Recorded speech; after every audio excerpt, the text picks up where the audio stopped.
This is The Space Between Us, the podcast that brings you voices from Medway. Would you like to introduce yourself? Hi, my name is Alexander Jordan. I'm just a local Medway resident.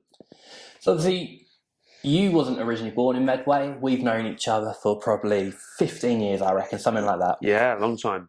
Why did your family originally move to Medway? Well, I was originally born in Buckinghamshire and lived there for the first few years of my life in Amersham, which is quite a different area than perhaps here. My grandmother, a lot of my mum's side have lived in Medway for generations and generations.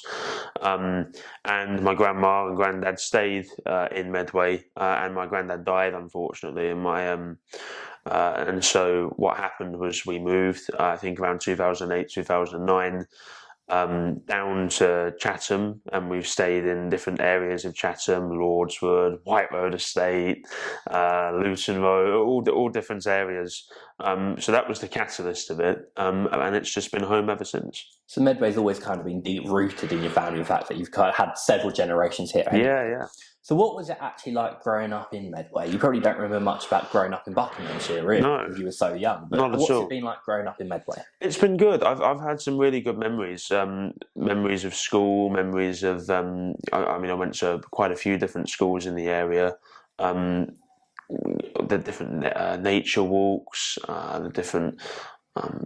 I seem to remember going to Lordswood Leisure Centre when we lived in Lordswood, and all of that sort of thing. And so I have some good memories. Living in Medway comes with its challenges as well as its positives, and I'm sure we'll touch on that. But overall, it's been a good experience, and it's set me up. It really has. That's really good to hear. So do you think growing up in Medway has kind of shaped your outlook on life?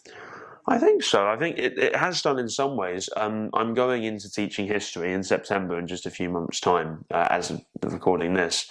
I've been so inspired by all of the history around us. I mean, we're sat in the Chatham Historic Dockyard. There's so much history, even just in this little bit. You go over to Rochester and all of the history there to do with Charles Dickens and the cathedral and the castle. And so studying history and being really interested in that, Medway was the best place to grow up in because you were exposed to history in your everyday life.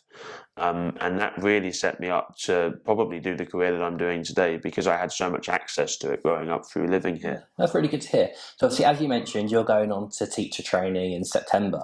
And at the time of a recording, you're literally one deadline away from finishing your degree pretty much. Yeah. What are you studying as your degree? Where are you doing it? And how's that experience been? So I'm studying, just have finished and will have finished by the time this comes out, history and politics at the University of Greenwich. I study up at the Greenwich campus. Yeah.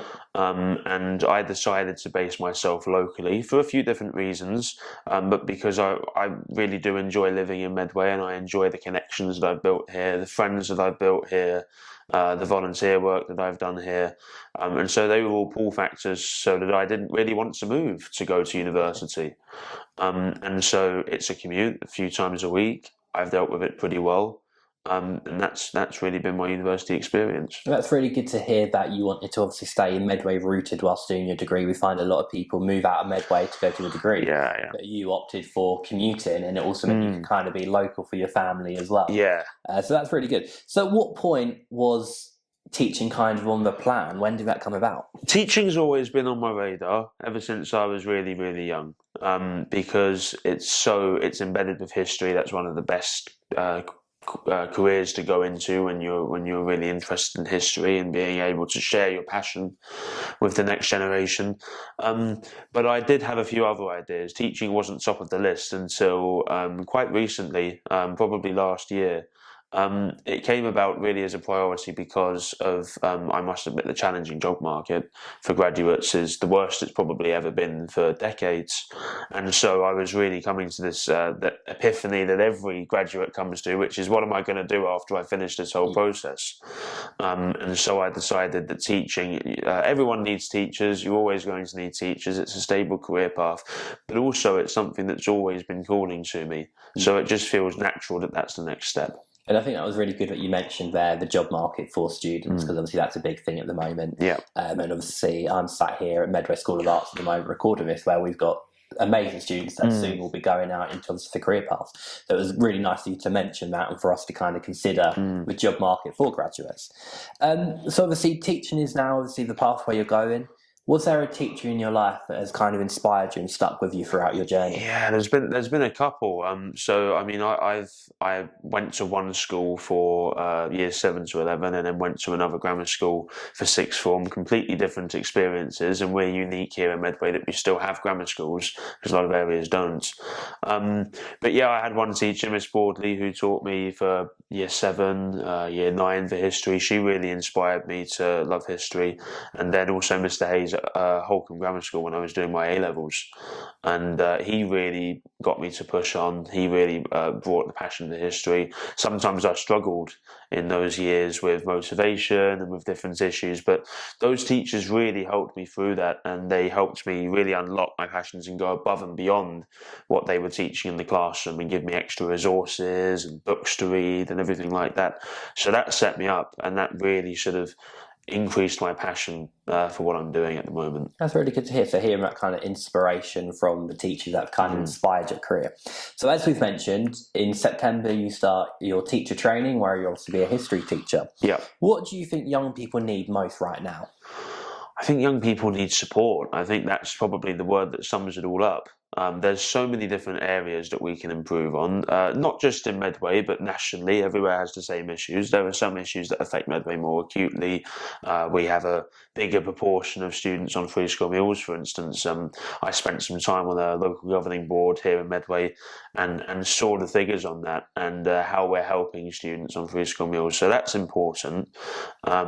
Students' mental health is an important subject as well. But I think all of that is encompassed by the word support, and making sure that students have a network of trusted adults that they can go to, making sure that those adults know what they're doing and that they're trained. So it's really a multi-layered approach. But yeah, support would be the one thing. And that's great because obviously, as we know, the NEET rates in Medway are at a sky high rate at the moment. So I think, hearing that, and also from that perspective of my own job, we hear that people need more support from a younger age, but also during school. Quite often, people will lose motivation when it leads up to GCSEs, and that kind of leads to the NEET rate. So having good quality teachers and also having a teacher that is going to support students is really good. Do you think your time at school will help you connect with students? Absolutely. Well, I hope so. Otherwise, I wouldn't be a very good teacher. Yeah. I'm going to learn all of that. I mean, I'm coming into it quite new. As I say, I've spent time as a local governor, and being a student as well. Yeah. But aside from that, I'm new to it, and so there's going to be new challenges to come across. But I hope to do what my teachers did for me, and really show off the passion for the subject of history. Sometimes history has quite a bad reputation as being a boring subject, dry as dust, dates, facts, figures, essays, all of that sort of thing. It is all of those things when it comes to the nitty-gritty, but actually how you're going to do well in history is really embedded in your sort of formative young years, where you really develop a love for it. And if you have a love for a subject, it's so much easier. I mean, you with your photography and everything else, when you love what you're doing, it's so much easier to do. It becomes less of a job and more of a passion. Yeah. And I think, so are you going to try and have that kind of fun approach to teaching history where it's using, fun to deliver the kind of facts so they can remember it? Yeah. I mean, there's loads of different, all of these different pedagogical, this is all new to me. And so I'm going to be learning all of this in September, and there's different things that we have to do, especially for the GCSE classes. And sometimes that approach isn't always possible, but hopefully I can embed different approaches and make it accessible to all of the students as well. So yeah, definitely making history fun and making it engaging. That's how we're going to inspire young people.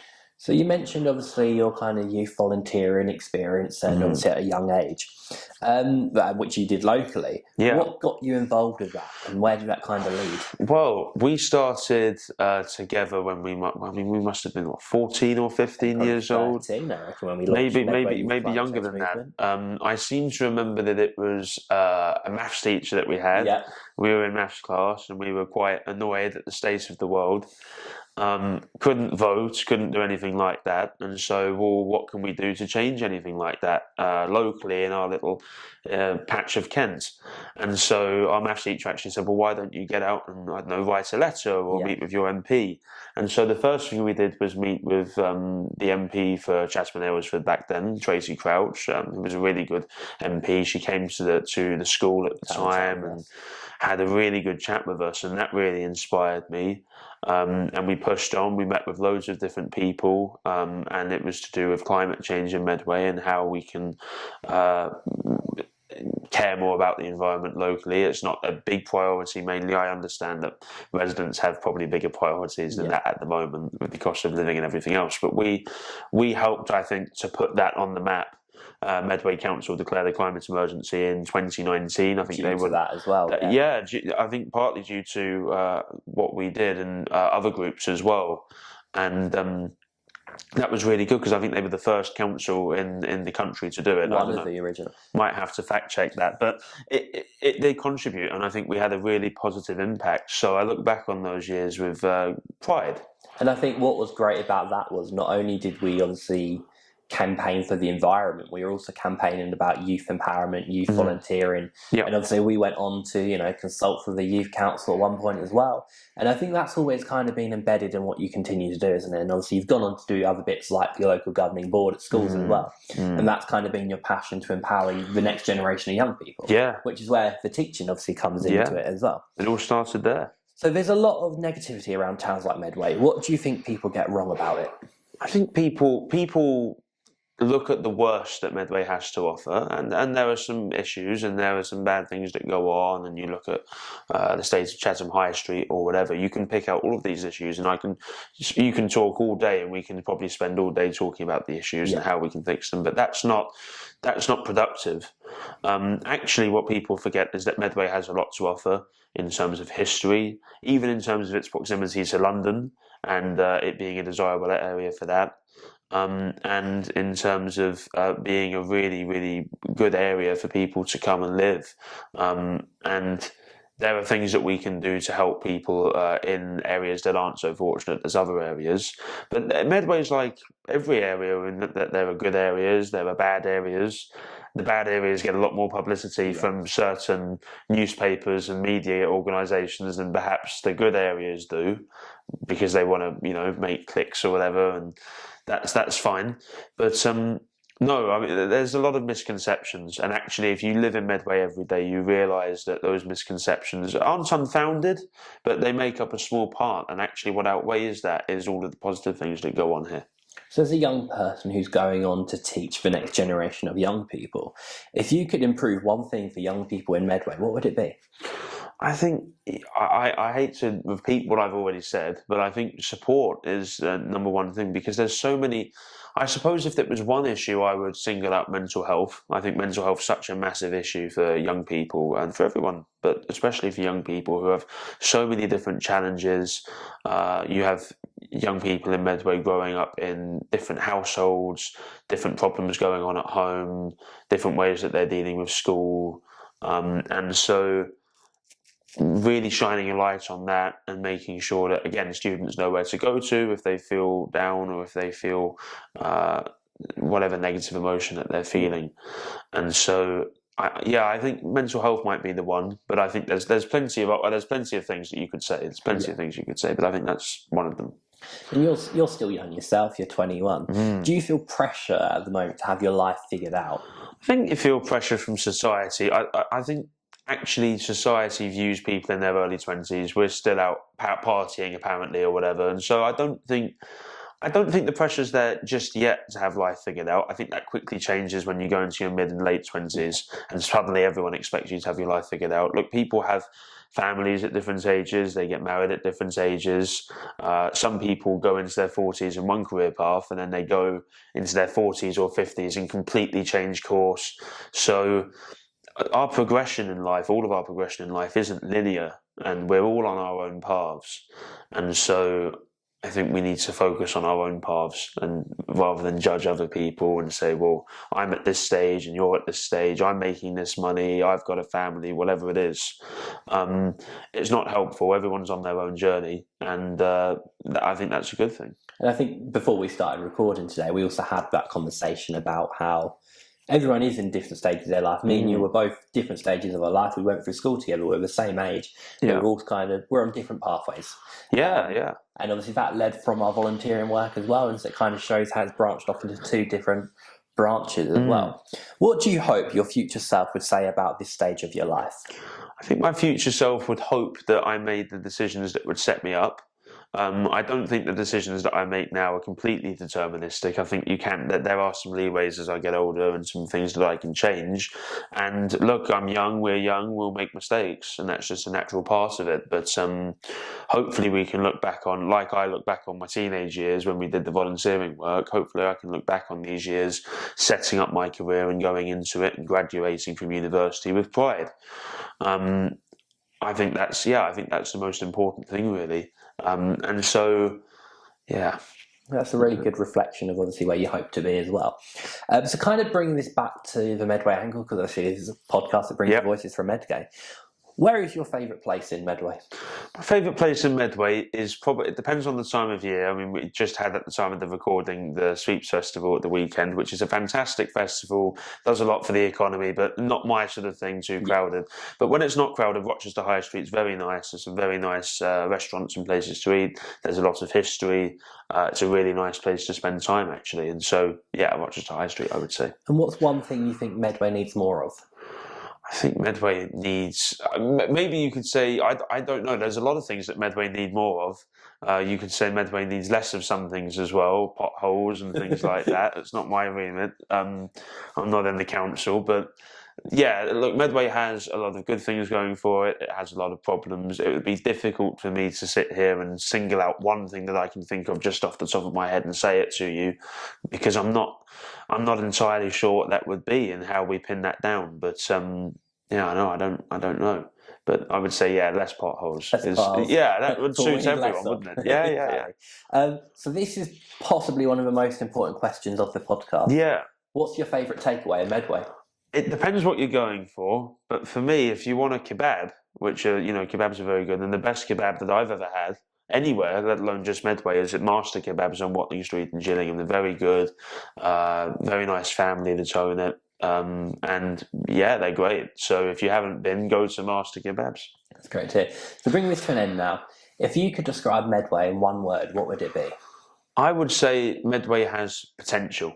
Potential that is being realised now, but could be realised even more if we iron out some of the issues that we've got, and we, continue to advocate for the causes that we believe in. But potential. Very good response. It's been great having you on, and it's been great chatting. Thank you for having me. This has been The Space Between Us, the podcast that brings you voices from Medway. If you've got a story or a voice to share, why don't you come on and chat on The Space Between Us?